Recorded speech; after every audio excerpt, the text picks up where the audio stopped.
Hello and welcome inside the Farmers Union pregame show. As always, I'm Ken Oda. Coby Brault alongside Tauros looking to make it 10 in a row after a good win last night. Yeah, win streak gets extended to 9 in front of a very, very boisterous Pepsi rink.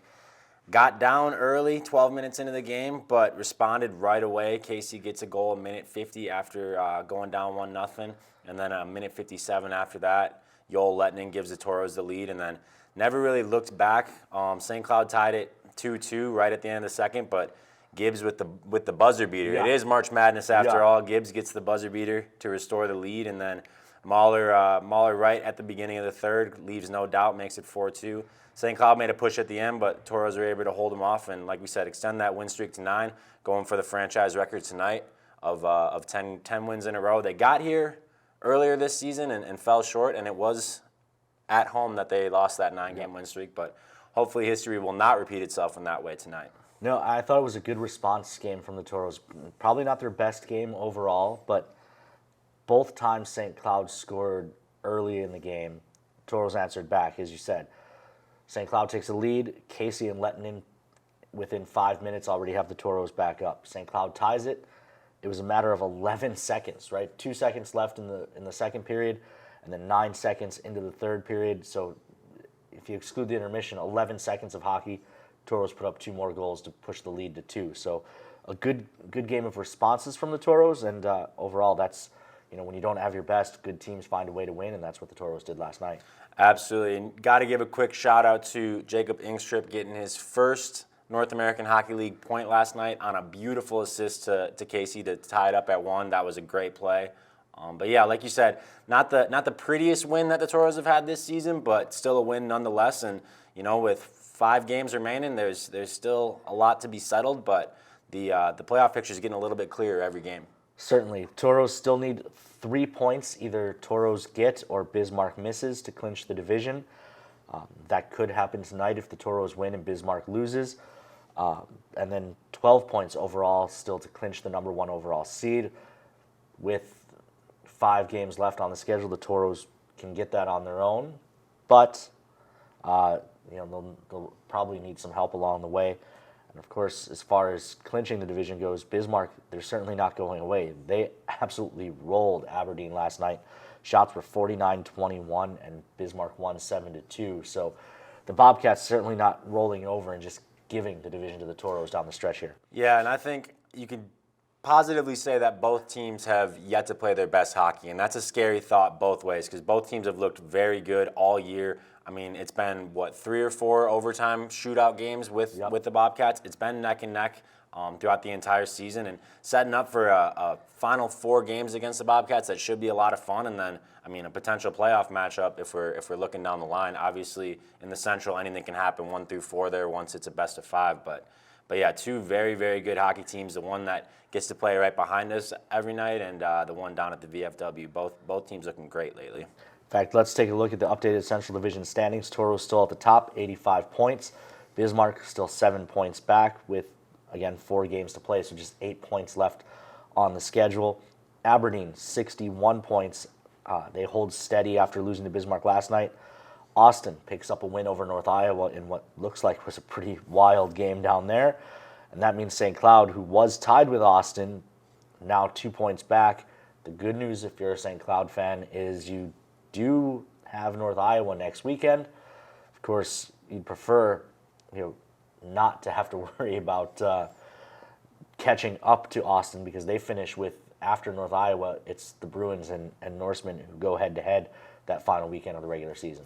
Yeah, and you really don't want to leave it up to the final weekend. Tauros fans have seen that in years past. It's just it's a tough spot. You're walking on eggshells all week. You don't really know how to act. The pressure's at its highest at that point. But yeah, Aberdeen, we said took a tough loss last night in Bismarck.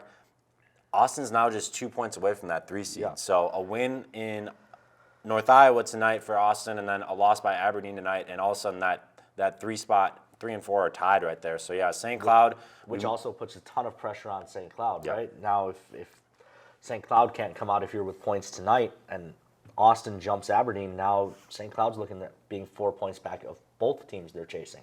Yeah, and I do give a lot of credit to St. Cloud. They kind of switched up the way that they had been playing the Tauros, a little bit of a different strategy last night that, almost worked to their benefit. But, yeah, we mentioned it yesterday. A team that's got nothing to lose, a team like the St. Cloud Norsemen, that's a very dangerous team. They're going to come out and they're going to try to play their best hockey, but hopefully the Tauros can keep them at bay tonight.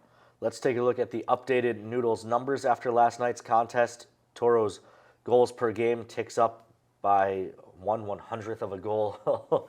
St. Cloud holds steady at the 2.76 goals against per game. Tauros again creeps up just a little bit. St. Cloud's creeps up just a little bit as well with a 7-goal game last night. Tauros power play holds steady even though they went 0 for 2. The penalty kill drops just a little bit. Again, only 1 for 2 on the Papa John's PK, but it does remain ranked atop the entire league. Yeah, and honestly, the one stat, every time we pull up the Noodles numbers, and I'm not even sure if this is on the graphic, plus 84. The Tauros are plus 84 goal differential on the season. That's dizzying. I could play a video game, and I don't think I would get a plus 84 in the course of a season. Top to bottom, the numbers jump off the page for the Tauros. And like you said, giving up the power play goal last night, but still top in the league pretty much any way you slice it. And so hopefully you can continue that trend tonight. Yeah, after going 12 for 12 on the Papa John's penalty kill in Austin last weekend, 1 for 2 against St. Cloud last night, you had to feel one was coming eventually, right? You can't close out the season on a run like that. So, you're going to give up a power play goal against every now and again, and when you're killing 90% of the penalties you're taking, that's a pretty good number.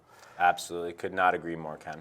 Let's get to our Minotauros Booster Club's player to watch. I'm going with Ian Spencer. He's hit posts each of the last 3 weekends, hasn't got one to go in.